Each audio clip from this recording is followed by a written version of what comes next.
Hello again. Welcome to another edition of Arts and Ideas. I'm Sue Swinand, and today we're over in Clinton, Mass. at the studio of award-winning artist Carrie Crane.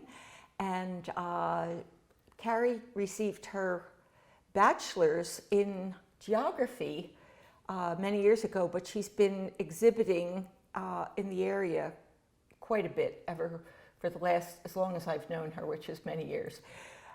She's also very active at this moment because she's in two big shows now, one at the Fitchburg Art Museum, where she's been invited to participate as one of 8 artists in a show called Land Ho. And we're going to be showing some of that work. And that show goes till January 10th. January 10th. She's also at a show at Worcester State University now, which deals with art and science. And I am really excited to come to your studio today because everything looks very exciting. I want to see what she's up to. So thanks for joining us, and thanks for welcoming us to your studio, Carrie. My pleasure. I'm excited to have you here. Okay. So the first thing I wanted to ask you about was the work that is behind us. This is from a series that is the same as what's at the Fitchburg Art Museum? That's right. It's a body of work that came out of about 5 years of experimenting with transparent materials, and really was the result of a very conscious decision to move away from traditional, I say that loosely, landscape painting, and start to use more contemporary methods and materials. Yeah. So what these are, the work that's at Fitchburg State are similar to these paintings, except that there are 4 layers of paint on, or there are 4 layers of the clear material. And you can see, we can sort of separate these, and you can see that they are layers and they're painted on both sides. If you saw them at the Fitchburg Art Museum, there's space between each layer, and the lighting is such that the painted area casts a shadow on the wall, and the shadow becomes as much a part of the composition as the work itself. It echoes and re-echoes the forms in the paintings. So each vinyl sheet, what is this? Lexan. Lexan. Each sheet is an inch or 2 apart from the one in front, mm-hmm. and then the light shines through all 4 and you see the whole thing at once. It's like a topographical map in a way, isn't it? Well, they are. I made a decision to move from the horizontal landscape view to the aerial view. So I think of them as aerial images, mm-hmm. and that contour mm-hmm. aspect of it enhances that. That's very interesting, because I noticed in your earlier work, one of your statements said something about looking for the horizon and starting there compositionally and structurally for your organization of the elements. And so these having no horizon, it's a very different perspective. Yes. I always liked that, of looking down into the sea or up into the clouds, or it takes away that idea of the landscape as the flat plane. Yeah, I mean, I was always one to have my forehead smashed up against the window, that tiny little window in the airplane, flying over wherever for, as long as we could see. So some of these pieces that you have in Fitchburg are of very common things like potholes, and what else? One of them is a sort of mashup of a couple of landscapes. One that's a Rift Valley in Northern California, superimposed with the Yangtze River. And one of them is an interpretation of an aerial photograph, and one is a pothole. And then they're very abstracted from that point mm-hmm. on. So you wouldn't recognize the pothole as mm-hmm. a pothole. Mm-hmm. So how long have you been in this studio? I've been here about almost 2 years. Mm-hmm. And has that changed what you're able to make, and how has that affected your work? It has been incredibly pleasurable to be here because it's a really bright, big place. The more surfaces I have, the more projects I can have going. So I think that's an impact. It's a little hard to pinpoint influences because I moved in here at the same time that I started the MFA program at Lesley. And I'm sure that made a big impact on your work as well. Yes. Should we get into that now, or what was the impact? Or how do you see it now in retrospect? Well, it's probably a little too soon to say, but first I'll talk about why I went at this particular point in my career. I've been a practicing artist for I think 25 years and never wanted to get an MFA, and have been very good about, I think, about seeking out opportunities that made me expand out of what I was doing. And I think when I decided to move away from the landscape painting I was doing for many years and embark on this work, that was a pretty scary thing to do. But I succeeded, and I felt quite good about that. But I felt like I had reached a point where I was not able to push myself as far as I needed to push myself. How do I go forward? Yeah. Where do I go from here? What's going to give me the new perspective? And I had just finished doing a artist in residency project at a physics lab at Clark University, where I spent 9 months observing the research that they were doing and participating in their lab meetings. And I ultimately produced a body of work that responded to the research of one individual in particular. And I knew that I wanted to continue to do this art science thing. I think that there's something really significant that can happen there. And so that was coincided with your beginning of your MFA? No, that's what that was a year before the MFA. It was coming out of that going, this is what I'd like to do more of. Mm-hmm. It's a very academic, the sciences are very academic. I felt like having a degree would be important. Mm-hmm. And I knew that I could pursue some of my interests in that science art connection while I was at school. First, I wanted to ask you a little bit more about the Fitchburg show, though, because I know that there were some interesting concepts there in juxtapositions of old and new. Do you want to say anything about that? Yeah, I'd love to. I think it's a really, really fun show. Mary Tinty, the curator, selected 35, I think, roughly, paintings, landscape paintings from, not just prints and paintings, but from their landscape collection. She selected 35 works and then sought out 8 regional artists that were doing landscape from a very, very different perspective. And literally, perspective was one of the things she was looking for. So you'll see there, I'm not the only one who has sort of an aerial view, there are others. And then, to make it more interesting, the show is installed in such a way that there are these vignettes of a dozen or more, maybe from anywhere from 6 to 15 pieces, all intermingled between old and new. You know, the contemporary artists are mixed up together along with the older work. And there are these fantastic connections in terms of composition and color and subject matter and movement that are, but you can stand there and look at the wall and just look at from one piece to another and see a history of landscape painting. It's pretty fun. I really like this piece, and what was interesting is you said this was a recent piece, but in some ways I think it harkens back to some of your earlier work. Do you feel that relationship or that circle or cycle? I do. I think when I get to painting, which I don't always do, although I've been painting a lot more in the last couple of years, I have a certain style or voice that just keeps coming, keeps whether you coming like back, it or not. right?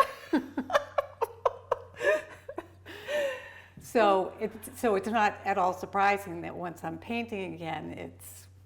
Well, it sort of, to me, incorporates the graphing and the grids and all of the things that you're doing in the scientific work, but yet it goes back to that the sort of imaginary design and so forth and so on.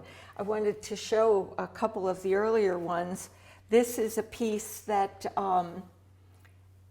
again, has these very imaginative shapes, which aren't really telling anything specific, but they're suggestive and evocative, and also it uses the grid and these kind of nice smoky surfaces and so forth. So how old is this piece? That is, I wonder if it has a date. No. That's how old it is. It's probably it's probably 8-10 years old. Yeah. So it's funny how we come back to things that mean to us, that have meaning. Right. And then here's another little one too. She doesn't have a lot of these in her studio because they're sold. So, damn.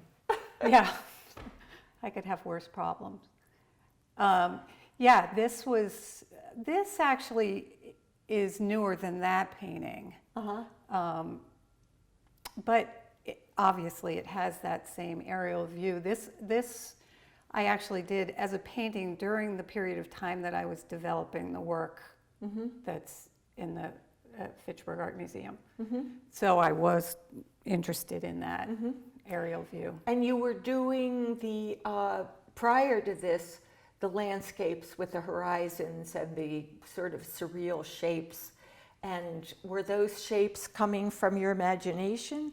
Yes, I think one of the shapes are one of the consistencies in my work, that I tend to take an existing shape and simplify it into something. Is that how you go about it? Like thinking of a specific shape and then simplification? Yes and no.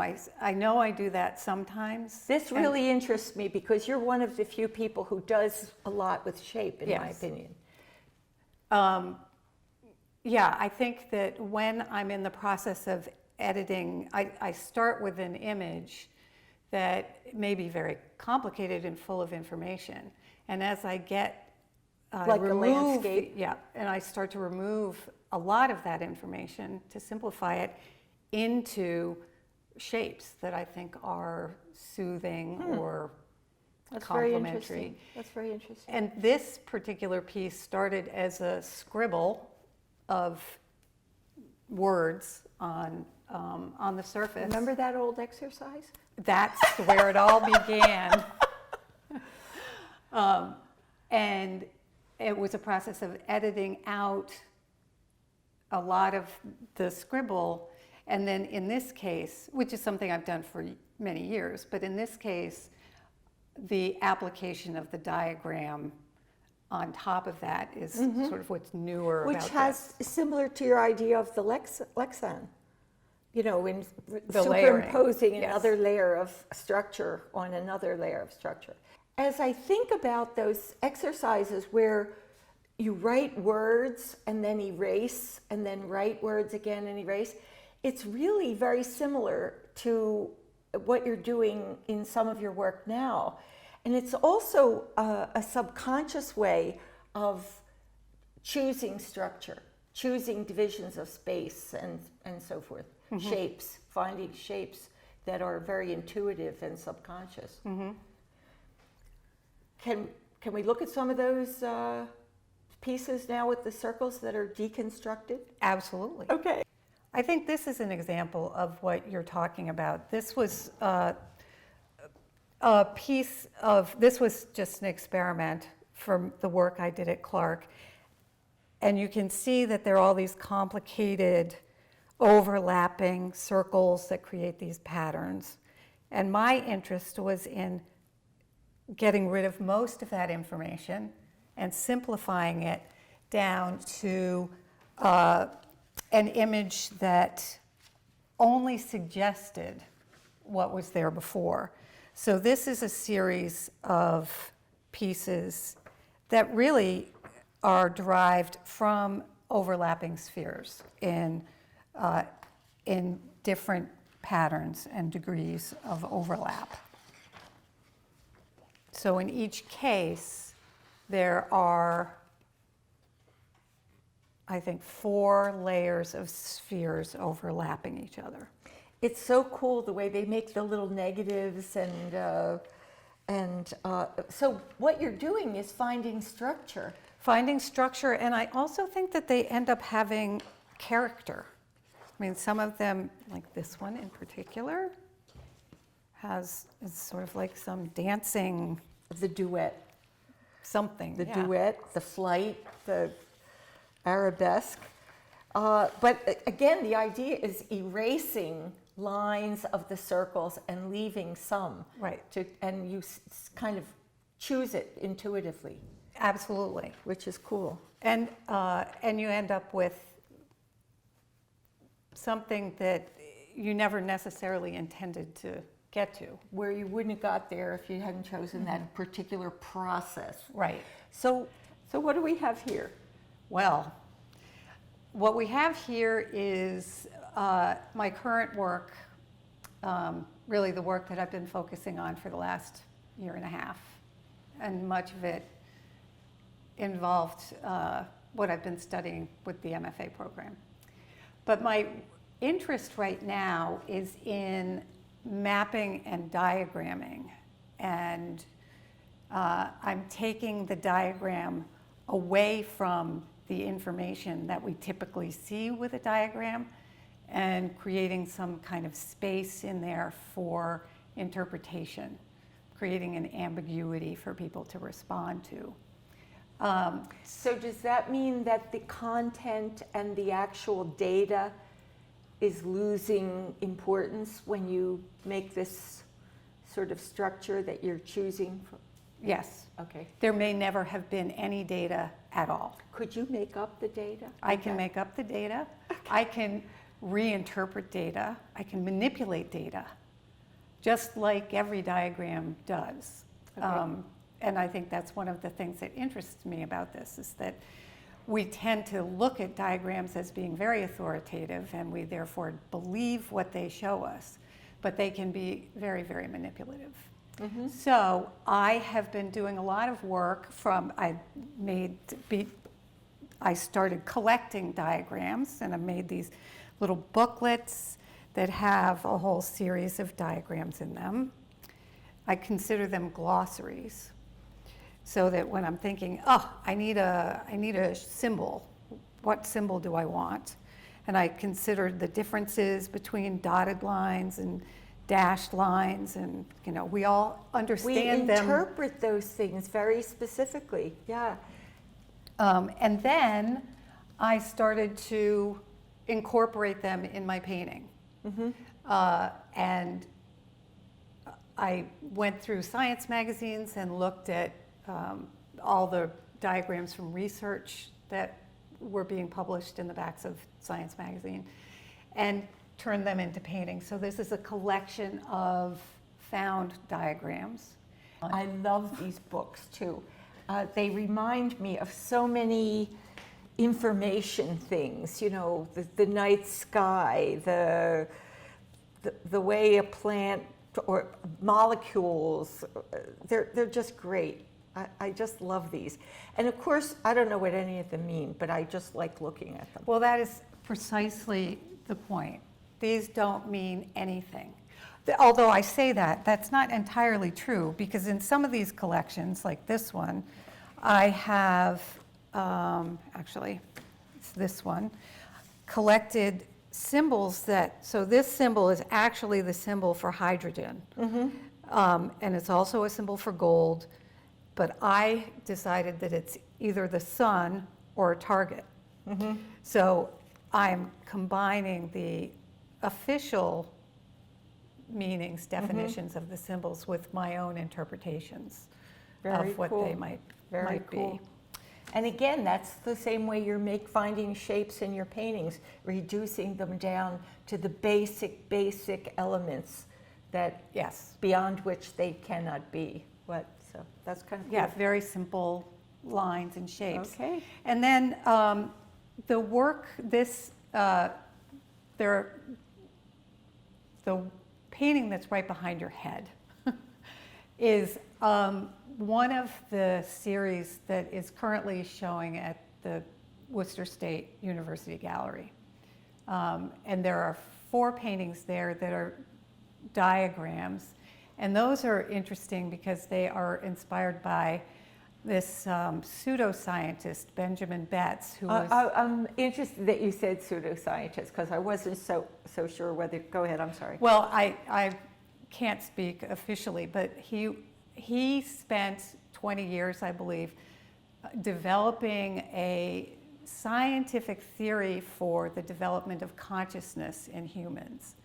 And his book is 200 pages of theory and mathematical equations, and then a series of probably 50 or more very complex diagrams that indicate how consciousness changes over time. Using beautiful geometry, circles, triangles, Yeah.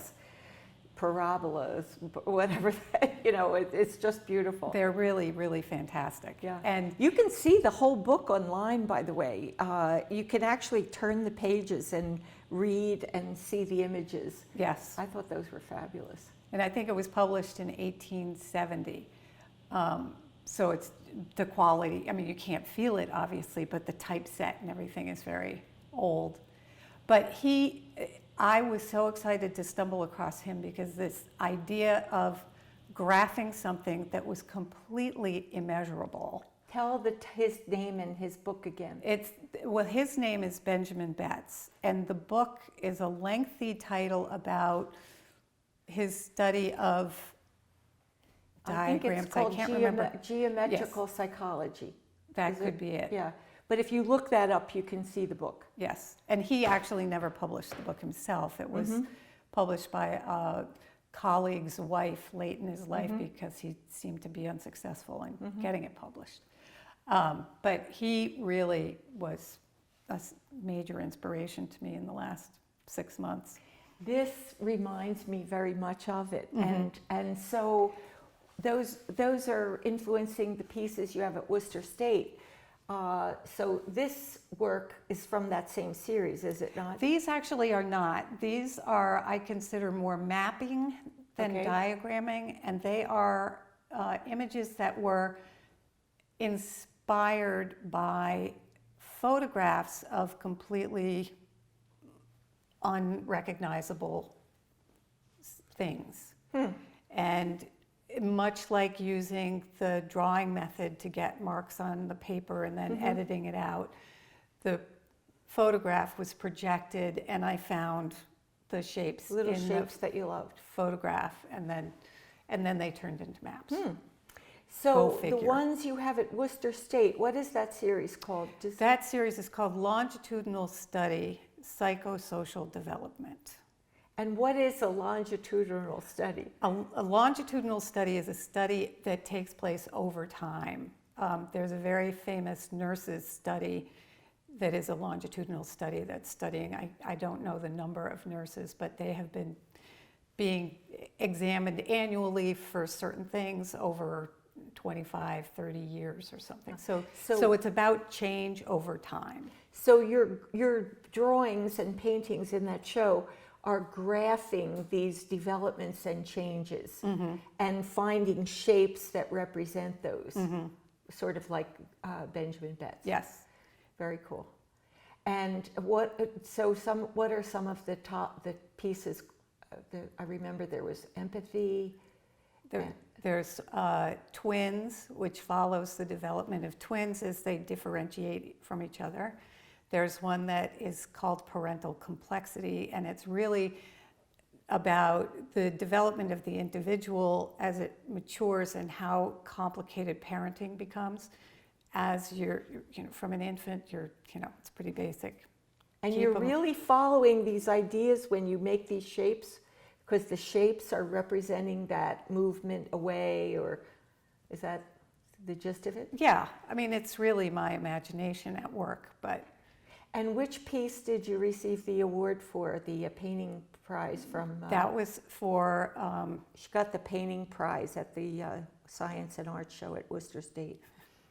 that was for a piece called dissociative disorder, which is basically what we know as schizophrenia. You know, we haven't been talking about the formal aspects of these works at all, but I have to say I really like the way, one of the things I loved about that piece and the others that were in that show is the way you created the background with a kind of dense, sooty, gray, old, rough surface. And then you put that white, that flat white on top of it, which becomes so positive, such a chunk of white, and then the linear quality. Mm-hmm. I thought that the relationship of those elements was very beautiful. Thank you. Gee, I'm afraid that's about all we have time for, Carrie. I know we just scratched the surface, but people can see your work online. You have your website, which is? CarrieCrane.com. And the work at Worcester State will be there until, I think, early December, is it? But it's still there for a while. Yep. And also the Fitchburg Art Museum show is there until January 10th. So get up to that show and see it. It's really worth the trip. And thanks a million. I loved seeing your work and thinking about it, and I learned a lot. Oh, thanks again. Thanks for coming. And I hope to see you again next time for another edition of Arts and Ideas.